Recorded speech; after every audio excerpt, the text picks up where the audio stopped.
Televidentes en todo Manabí, en el resto del Ecuador y el mundo entero, buenas noches y sean bienvenidos. Aquí arrancamos una nueva emisión de TV Noticias Estelar. 60 minutos enseguida para revisar los hechos más destacados del acontecer nacional e internacional y en el ámbito local que han generado noticia en el Ecuador y el mundo entero.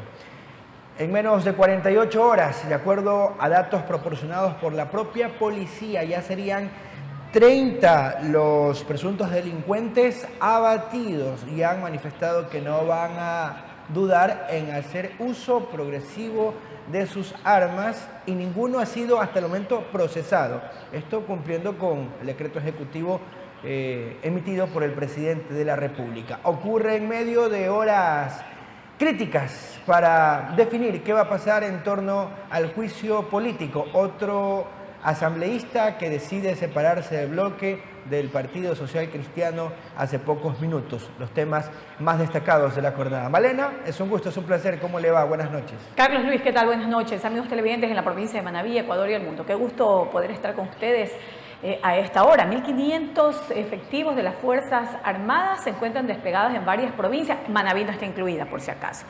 Me refiero básicamente a sectores donde de manera obligatoria se les ha establecido custodia en instituciones educativas. Ahí sí, Manabí no está incluido en otras circunstancias, en otros lugares o sectores, pero en todo lo que tiene que ver con unidades educativas, no. En todo caso, hay expectativa por parte de la ciudadanía, lo dijimos ayer, lo repetimos hoy, en el sentido de que la fuerza militar, de acuerdo al decreto, bueno, primero la declaratoria, de lo que tiene que ver básicamente con los grupos terroristas declarados como tal, a las bandas narcocriminales que ya son conocidas en el Ecuador y concomitante con el decreto ejecutivo 730 que en este caso el presidente Guillermo Lasso emitió ayer miércoles, queda establecido, bueno, la posibilidad contundente de que las Fuerzas Armadas, como efectivamente ya lo están haciendo, hagan el uso progresivo de la fuerza y la utilización de armas letales según sea conveniente y según las circunstancias lo ameriten.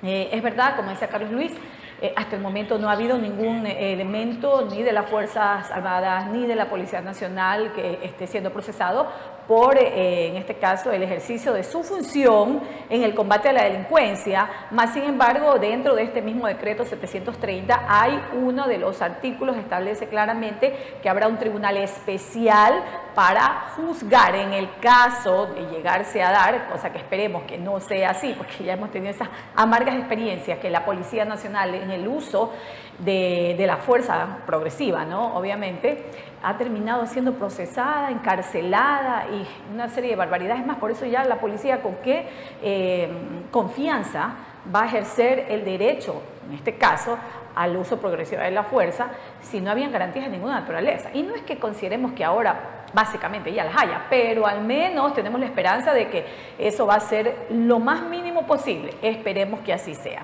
Bien, así que con estas circunstancias, a pesar de que los militares y las Fuerzas Armadas están en las calles en un solo puño con la Policía Nacional y que la colectividad tiene esta gran expectativa de que al menos disuadan a estos delincuentes, sí, hay unos que ya están siendo disuadidos, pero por cuenta propia de quienes en algún momento pudieron haberse sentido atentados contra su vida o su integridad.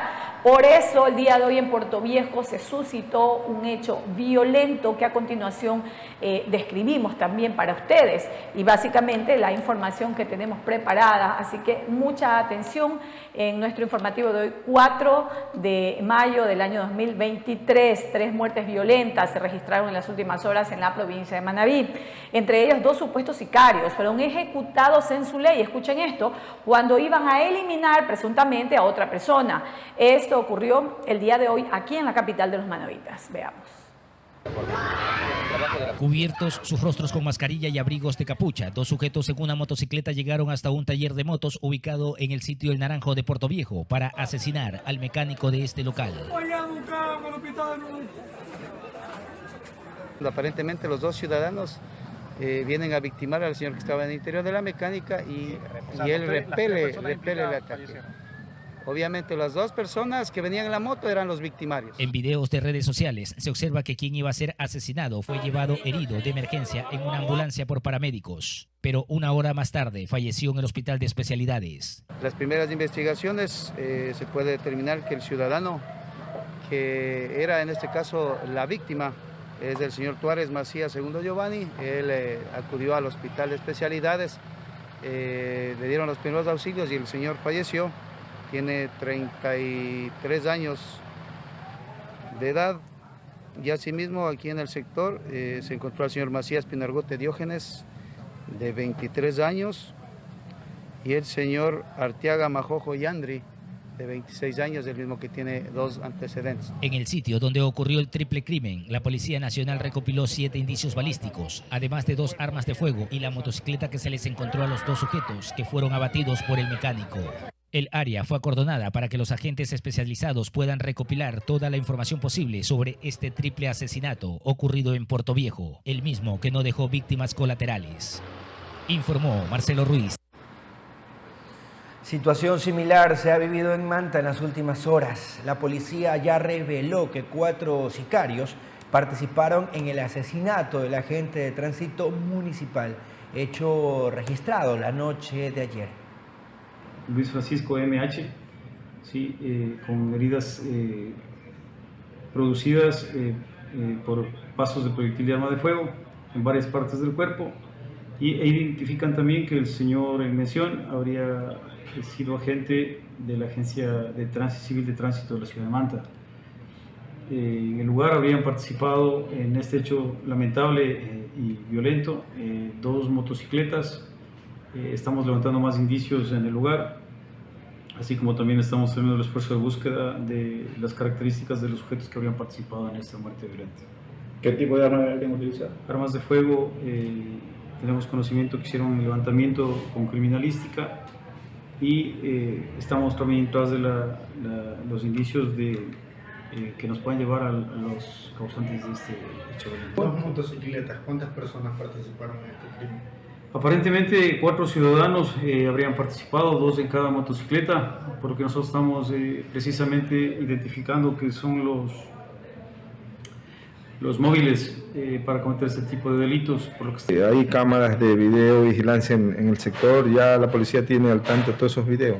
Bueno, hay indicios que nos están dando cierta luz para poder dar con los causantes de los delincuentes.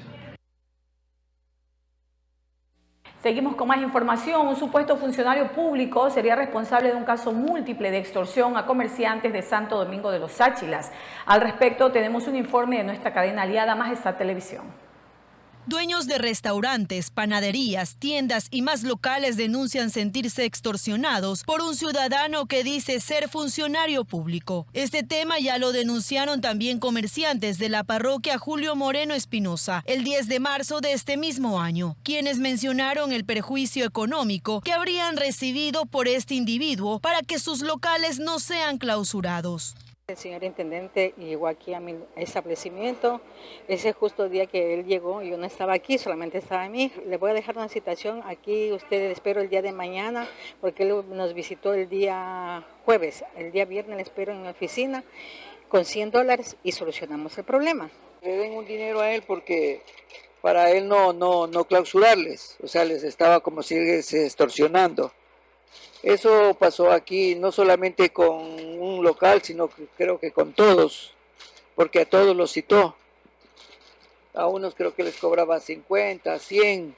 Ahora estas denuncias persisten, pero en otro punto de la provincia. Comerciantes de la parroquia rural San Jacinto del Búa denuncian el proceder de este aparente mal servidor público. Pues hacer una pequeña denuncia acerca del intendente de Santo Domingo, que nos vino a extorsionar. Él sabe muy bien que como él no ha dado los permisos, él vino a extorsionarnos, de esa manera a pedirnos plata. Quiso ver los permisos que tenía y él quería plata. Ya. Y de ahí nos pidió a 250 y yo le dije que no tenía los 250 y me cogió $200. Los pobres vecinos a sacarle $200, 100 según los casos. De una manera reservada es como este supuesto funcionario público pediría que le entreguen el dinero a los comerciantes. Escuchemos cómo los perjudicados que prefieren no mostrar sus rostros ante cámaras por temor a represalias informan el modus operandi de este sujeto. Él me pidió aquí que le dé en voz baja que no vean los policías, que le dé algo oculto que no vean los policías. Pero no me des adelante de la autoridad que anda, porque andaba 2 policías, andaba uno de esos del municipio también. Ya, y una chica dijo que le ponga la plata escondida ahí al lado de la cuchara. Y ahí me dijo, no me estás grabando, no hay cámaras, no hay nada. Y cogió la plata que dijo, escondido cogió la plata. Una de las comerciantes perjudicadas indicó que este supuesto mal elemento público no debería continuar en su cargo. Debería salir, no debería estar ahí. Imagínense, son como extorsionadores, vacunadores. Nosotros somos comerciantes que estamos trabajando, nos ganamos nuestro dinero día a día sin afectar a nadie, sin robar a las personas. Tenemos mucha delincuencia aquí en la parroquia, deberían venir a hacer operativos para la delincuencia que sufrimos. Hemos sufrido robo, en la misma panadería he sufrido robos y no es justo. Imagínense, sufro robos, extorsión de las mismas autoridades de la gobernación, no es justo. Ante estas denuncias, el comisario primero de la Policía Nacional, Erich Guerrero, manifestó que aún no existe una denuncia formal en la entidad. Todavía no tenemos una denuncia presentada formal por escrito. Sin embargo, cabe recalcar que la gobernación a puertas abiertas pueden venir las personas, presentar las denuncias formales y no tengan duda, vamos a hacer la investigación, se hará la investigación y si es necesario se iniciará un sumario administrativo. Comerciantes solicitan a las autoridades competentes se realice una investigación sobre estas supuestas extorsiones que se estarían dando en varias partes de la provincia Sáchila. Licedor Maza, El Informativo. 19 horas con 19 minutos en todo el territorio continental ecuatoriano. Volvemos en la emisión estelar de TV Noticias y sean bienvenidos al espacio de entrevistas. En las últimas 2 semanas se ha hablado mucho en Manta, de manera particular de la gestión y la delegación del puerto de Manta, en este caso a Terminal Portuario de Manta, por la visita que efectuó ante gremios el legislador Ricardo Vanegas Cortázar y también un encuentro que sostuvo con funcionarios de Terminal Portuario de Manta. Es decir, en su labor de fiscalización él dijo, vamos a analizar el caso Puerto de Manta, y acudió a las 2 partes. Posteriormente ha convocado ante el Pleno de la Comisión de Justicia y Estructura del Estado de la Asamblea Nacional a autoridades, dirigentes gremiales, las partes involucradas, pero no todos asistieron. En torno a esto se han dicho muchas cosas que vale la pena puntualizar en este espacio y para ello hemos invitado al ingeniero Roberto Salazar Braco, el presidente de Terminal Portuario de Manta. Ingeniero, es un gusto, es un placer primero recoger sus conclusiones de este encuentro, de lo que provocó, tengo entendido, una de las partes y no ustedes, la comparecencia ante la Asamblea. Pese a eso asistieron y entregaron información no solo de lo que tal vez hoy se señala que es el proceso de delegación que llevó a cabo el Estado ecuatoriano, no Terminal Portuario de Manta, no Agunza, Chile, sino que fue uno de los oferentes, por no decir el único oferente, y luego también han dado información de la gestión en estos 6 años de delegación. Bienvenido, buenas noches. Gracias, Carlos Luis, buenas noches, un saludo cordial a quienes nos siguen a través de Televisión Manavita. Efectivamente, Carlos, la semana pasada, exactamente el 27 de abril a las 11:30 de la mañana, en el Salón de la Comisión de Justicia y Estructura del Estado, ubicado en la Asamblea Nacional, fuimos convocados, y hablo en representación de TPM, al igual que otras autoridades, gremios y otras personas, precisamente ¿para qué?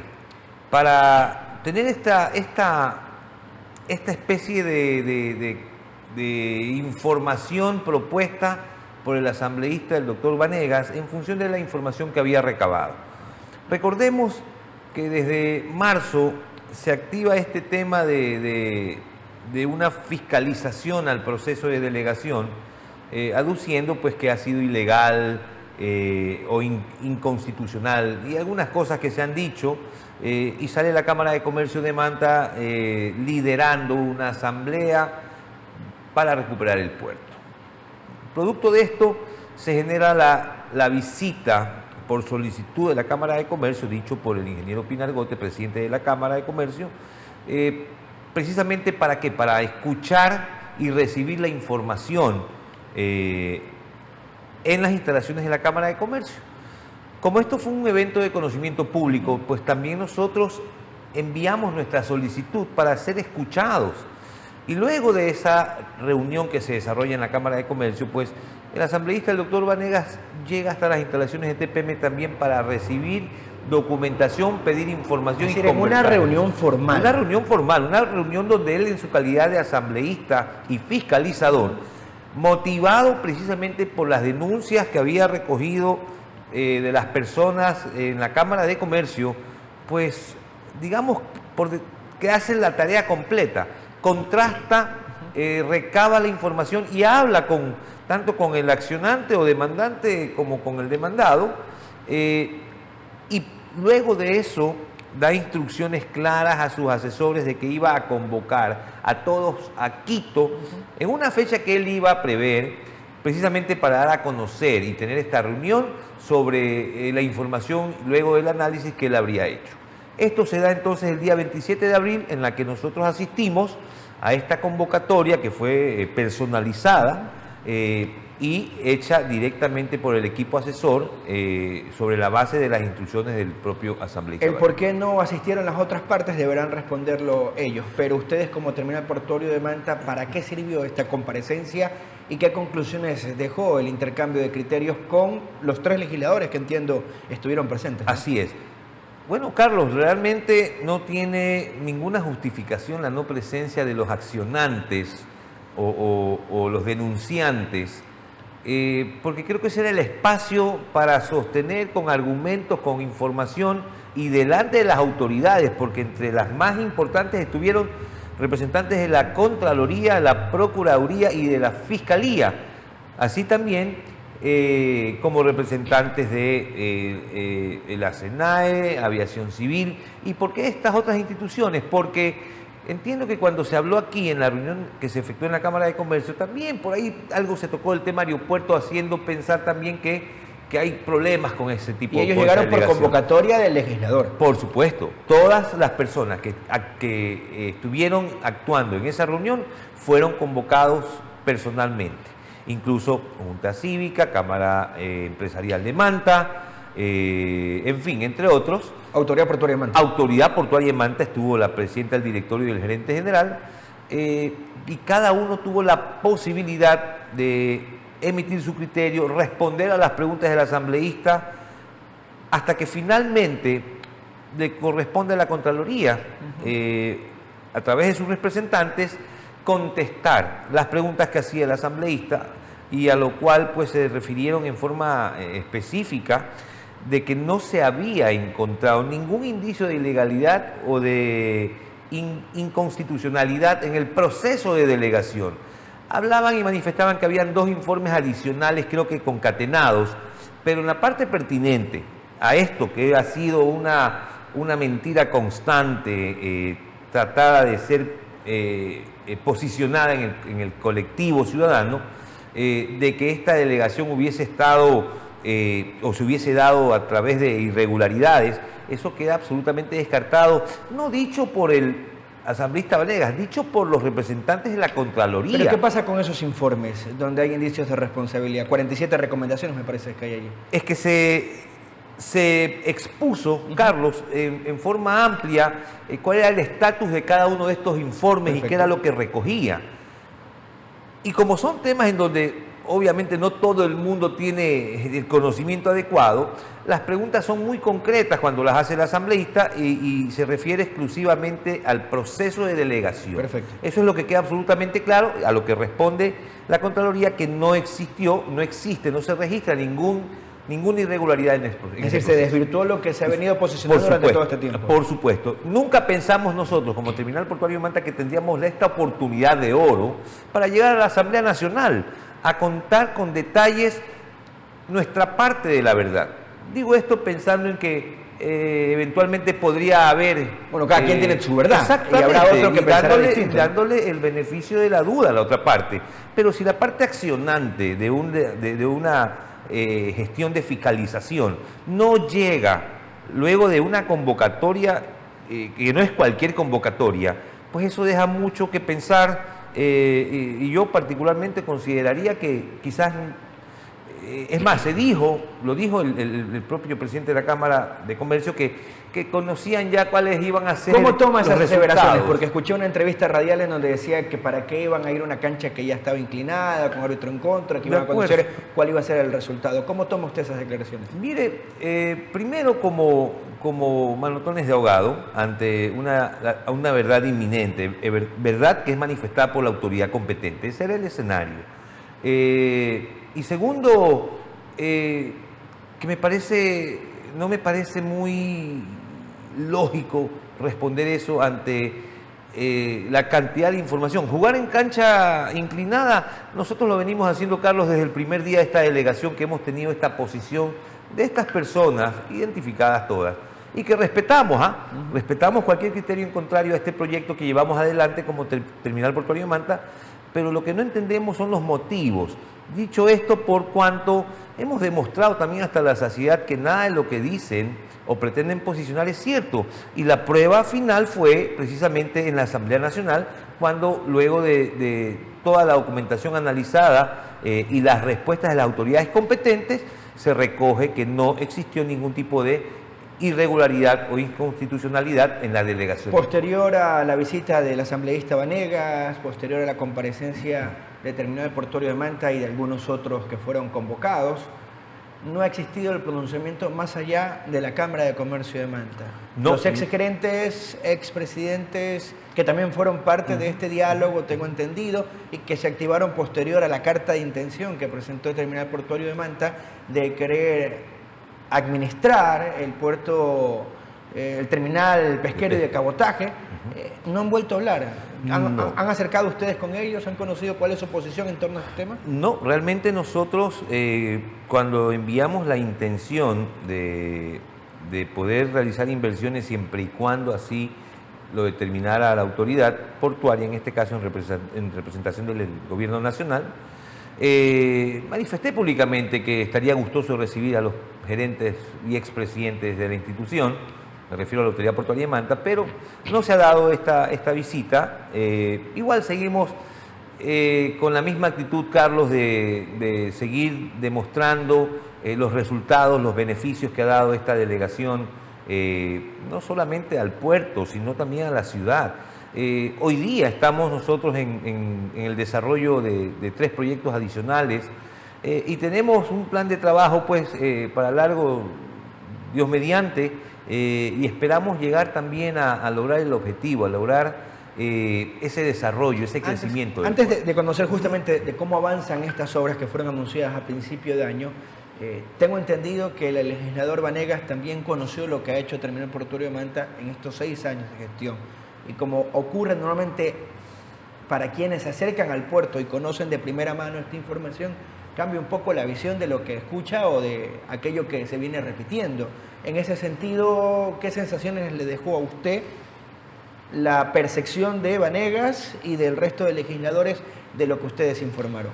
Bueno, al final de la exposición fue muy positivo en cuanto y algunos ya conocían, bueno, más allá de que conocen Manabí, conocen Manta y su desarrollo y las expectativas que siempre Manta genera vista por quienes no viven en esta ciudad, en esta provincia. Al conocer los detalles de las inversiones y los resultados, y sobre todo en temas de seguridad, Carlos, que fue un tema que se destacó mucho porque el puerto de Manta, que hace casi 3 años volvió a retomar operaciones de exportación, no registra un solo intento de contaminación. Esto fue visto con muy buenos ojos y de alguna manera hasta felicitado por los resultados, más allá de las inversiones y del objetivo que consiste en fortalecer el puerto, su gestión, desarrollarlo, seguirlo modernizando, levantar el crecimiento de los volúmenes de carga, la responsabilidad social con la que nosotros asumimos también objetivos para que no sea solamente un tema de inversión, sino también un tema de de estar presentes en la ciudad. Dimensionemos de mejor forma esos aspectos entonces. ¿Cuánto ha invertido Terminal Portuario de Manta en estos 6 años? ¿Cuánto le pudo haber ingresado para ver qué tan rentable hoy termina siendo el negocio portuario desde el modelo de negocio que propone Terminal Portuario de Manta y también ese aporte que usted acaba de manifestar como responsabilidad social para la ciudad de Manta? Bueno, las cifras más importantes, podríamos hablar primero de las inversiones. Las inversiones al finalizar el año 2023 estarán bordeando los 60 millones de dólares, Carlos, de los cuales, y este es un dato reciente, el pago a proveedores locales, ya sea por compra de productos, pago de servicios, alcanza la suma de 33.600.000 dólares desde el 2017 hasta el cierre del año 2022. Son recursos que se han inyectado en la economía de la ciudad, de la provincia, precisamente por la operación del puerto, por la delegación que nosotros llevamos adelante. Adicionalmente, el Estado ecuatoriano, producto de la operación que venimos desarrollando ya durante 6 años, ha recibido regalías casi por 7.100.000 dólares. Estos son números grandes y bueno, y la cantidad de toneladas movilizadas durante este periodo, estamos hablando de más de 6.370.000 toneladas. Digamos que tenemos una media de 1.100.000 toneladas por año y cuando recibimos el puerto pues fue prácticamente con cerca de 680.000 toneladas. O sea, se duplicó. Se ha duplicado, hay una tendencia a seguir creciendo, podríamos hacerlo más rápido y estamos teniendo conversaciones con autoridades que están entendiendo, Carlos, hacia dónde debemos de empujar todos, porque si lo hacemos todos esto va a ir mucho más rápido y es determinante, quizás es una vez más que lo repito, pero la conectividad de la provincia es fundamental para su desarrollo y me refiero a la vía Manta-Quevedo. No solo para la parte portuaria, hoy día estamos en un proyecto que busca ya delegar el aeropuerto de Manta, pero para el comercio en general. Yo creo que es importante, estamos teniendo reuniones también muy importantes con autoridades que están enfocándose en esta visión. Yo invito a todos los ciudadanos, a los gremios, a los colegios de profesionales, a que se acerquen a compartir con nosotros estos resultados y esta visión y que nos aporten desde su espacio, que es muy posible que podrían ser de mucha utilidad los criterios y las experiencias, porque obviamente esto evoluciona, es cambiante, es perfectible. Hoy día estamos nosotros a la espera de la contestación de la comunicación que enviamos en su momento a la Autoridad Portuaria de Manta sobre la intención de inversión en el terminal pesquero y de cabotaje, que aparentemente generó estas reacciones. Pero si... ¿Ha pasado por la cabeza de Terminal Portuario de Manta de retirar esa carta de intención? Bueno, realmente lo que ha pasado, Carlos, es que hemos dejado el tema en el que resuelva quien deba resolver. Exactamente. Nosotros dimos muestra de que el puerto pesquero, además que esto sale de las propias demandas del sector, necesita inversiones. Necesita inversiones, recordemos, Manta es la capital mundial del atún, y ese puerto pesquero y de cabotaje necesita inversiones urgentes, no hoy, hace algunos años atrás, y hemos cumplido nosotros moralmente con nuestro socio estratégico, que es la Autoridad Portuaria de Manta y se llama Ecuador, porque estamos impulsando hoy día el puerto internacional con inversiones extranjeras. Lo mismo podría pasar en el puerto pesquero, pero será un tema del que nosotros no hablaremos, sino la autoridad competente. Para concluir, 2 temas también importantes. ¿Terminó la temporada de cruceros? ¿Con qué número se cerró esta 2022-2023? Y por otro lado, ¿cómo marchan las 3 obras que se están desarrollando, las que se anunciaron para este año por cerca de 10 millones de dólares? De acuerdo. Tuvimos una temporada de cruceros inmejorable, Carlos, considerando los 2 años de pandemia en donde obviamente esta actividad pues cayó a cero. En esta temporada tuvimos 26 cruceros, si no me equivoco, y ya está prevista para la temporada 2023-2024 casi 30 embarcaciones. Son grandes noticias porque es una reactivación potente del sector turístico y me refiero a la línea de cruceros internacionales, porque hoy día, mientras más cruceristas visiten la ciudad, mientras más cruceros arriben al puerto de Manta, obviamente también hay mayor inyección de economía y el sector turístico merece esto y mucho más. Y estamos preparando, porque dentro de las obras que usted mencionaba, las que están en curso ya y que al final de este año estarán concluidas, estamos hablando de una nueva extensión del muelle internacional número 2 en 60 metros adicionales, lo cual significa que vamos a tener una capacidad de muelle de longitud de 360 metros de longitud. Es decir, pueden llegar por los dos atracaderos barcos más grandes. Exactamente, que ya cuando hicimos la primera intervención y el muelle pasó de 200 a 300, ya empezamos a recibir barcos mayores. Y ahora con esta nueva intervención, pues seguiremos mejorando nuestro ofrecimiento de servicios y también atendiendo a mayor número de embarcaciones en forma simultánea. Luego tenemos la construcción de las bodegas para el almacenamiento de graneles sólidos, que obedece a una demanda del sector industrial establecido en la ciudad. Me refiero específicamente a las harineras, incluso algunas que han trasladado sus operaciones que no estaban en Manta, hoy día están instalándose en Manta. ¿Por qué? Porque por Manta se importa más de 750.000 toneladas de trigo y eso es muy importante. El puerto va creciendo y su seguridad también, Carlos. Y el último proyecto de inversión consiste en el mejoramiento y la ampliación del sistema de seguridad del puerto de Manta. Me refiero a la seguridad física y electrónica, que ha permitido, lo decimos con mucho orgullo, que el puerto no haya tenido embates de la delincuencia. Sabemos el tema del narcotráfico también como existe en el país. Pero bueno, hasta el momento nuestros clientes y sus cargas no se han visto en esta situación de contaminación y hacemos inversiones muy importantes en esa área porque creemos que es la mejor carta de presentación del puerto de Manta. En buena hora que seas. Ingeniero Salazar, gracias por su criterio. Gracias también por la oportunidad. El ingeniero Roberto Salazar Braco, el presidente del Terminal Portuario de Manta, era nuestro invitado aquí en la emisión estelar de TV Noticias. Vamos a una pausa. Cuando regresemos hay otros temas también importantes por desarrollar aquí en la pantalla de Televisión Manavita. 19:42, 19:42 en todo el territorio continental, 1 hora menos en la región insular de Galápagos. Mucha atención, amigos televidentes. Hay información lamentablemente de última hora relacionada precisamente con hechos de violencia ocurridos hace pocos minutos acá en la capital de los Manavitas, exactamente una balacera, para ser más concreta. Esto ha ocurrido en la calle 10 de agosto entre Ricaurte y Olmedo, en el centro comercial Plaza del Sol. Repetimos, hace pocos minutos en la ciudad de Puerto Viejo, una balacera en pleno centro de la capital manavita, en el centro comercial Plaza del Sol, repetimos, ubicada en la calle 10 de agosto, entre Ricaurte y Olmedo. Una persona habría sido abatida por presuntos sicarios que llegaron en una motocicleta, 2 para ser precisos, llegaron en una motocicleta y pues propinaron varios disparos.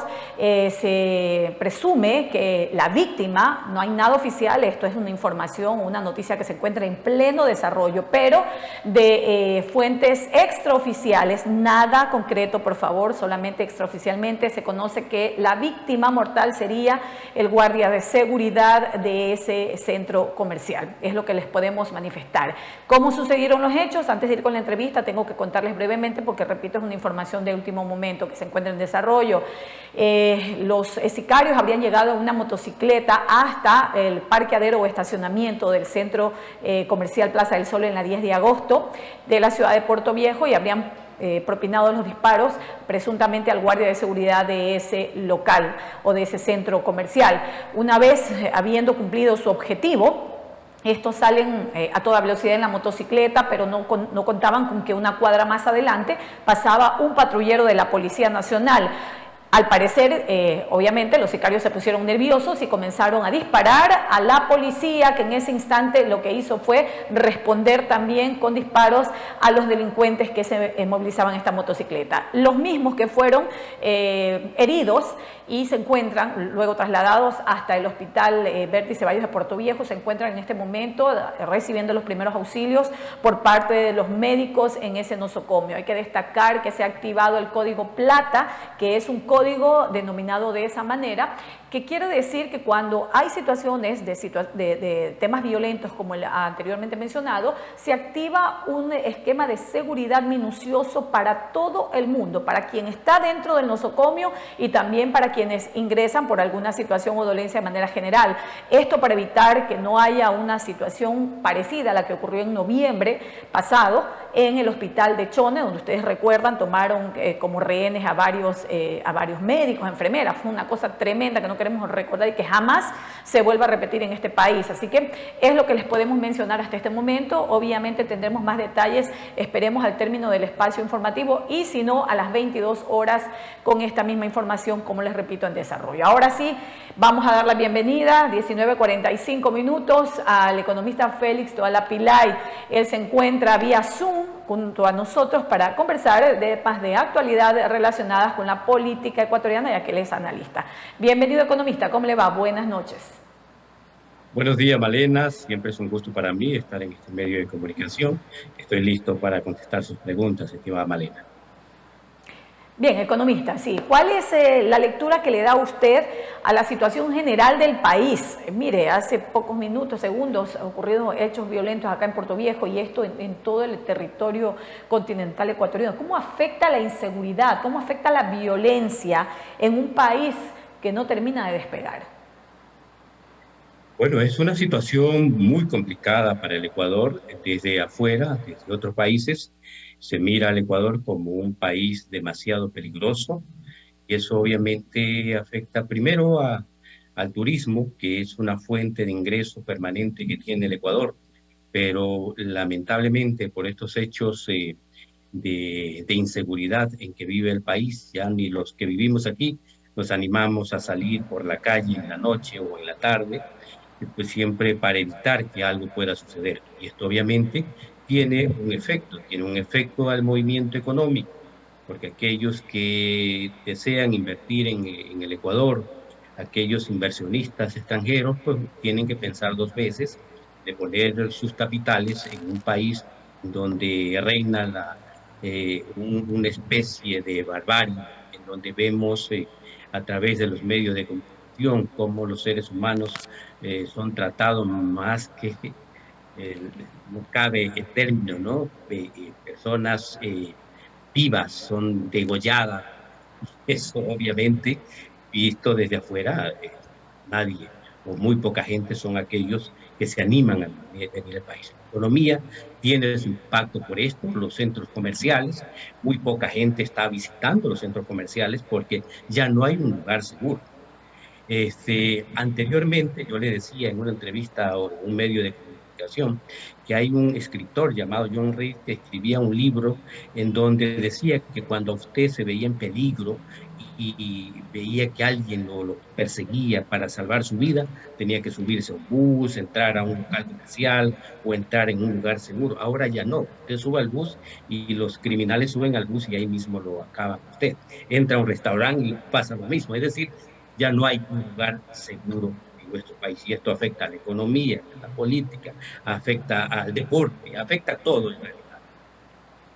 El gobierno de la Unidad Nacional, como se ha denominado ahora, porque antes era el gobierno del encuentro, pero luego de semejante escándalo de actos de corrupción le cambiaron ahora el eslogan, ahora es el gobierno de la Unidad Nacional.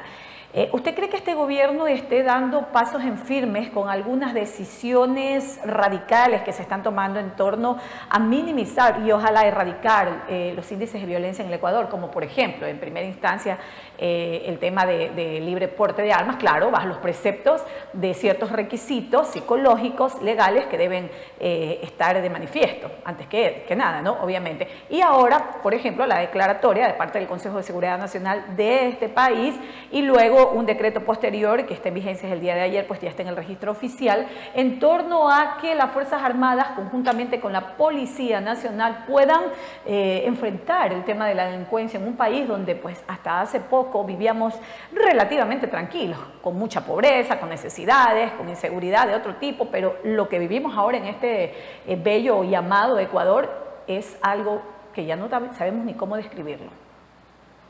Bueno, en realidad lo que sucede en el Ecuador es un hecho que tiene que ver con el manejo de la política y de la economía fundamentalmente, tomando en cuenta que cuando hablamos de economía estamos hablando de política y cuando hablamos de política tenemos que obligadamente hablar de economía.